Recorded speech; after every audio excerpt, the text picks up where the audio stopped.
वफाकी वजीर दाखिला चौधरी निसार अली खान का अपने दौरा कोयटा के मौका पर न्यूज कॉन्फ्रेंस करते हुए कहना था कि अफगानिस्तान के साथ हमेशा से अच्छे ताल्लुकात के ख्वाहां रहे हैं, मगर ये अमर काबिल कबूल नहीं कि अफगानिस्तान में कोई छींक भी मारे तो इल्जाम पाकिस्तान पर आयद कर दिया जाए। अफगान हुकाम मस्बत अंदाज में अपने तहफ़्फ़ुज़ात का इजहार करे। मगर हम अफगानिस्तान के चौकीदार नहीं हैं और हमें शदीद अफगानिस्तान का गिला हमें कबूल है और हम उसको एड्रेस करने के लिए तैयार हैं, मगर किसी और की ज़बान जब अफगानिस्तान की लीडरशिप बोलती है तो उससे हमें शदीद तहफ़्फ़ुज़ात हैं।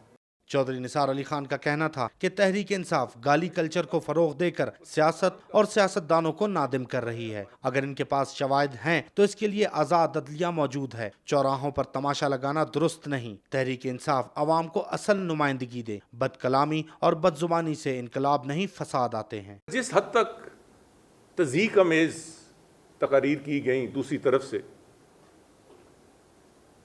ये सियासत और सियासतदानों के लिए नदामत का बायस है। वफाकी वजीर ने MQM से बातचीत को सियासी अमल करार देते हुए कहा कि MQM सियासी जमात है, दहशतगर्द तंजीम नहीं। किसी भी सियासी जमात में शिद्दत पसंदों के खिलाफ कार्रवाई और जमहूरियत पसंदों से मुज़ाकरात रुक नहीं सकते। कैमरामैन खैर मोहम्मद बलोच के साथ रिजवान सईद, कैपिटल TV, कोयटा।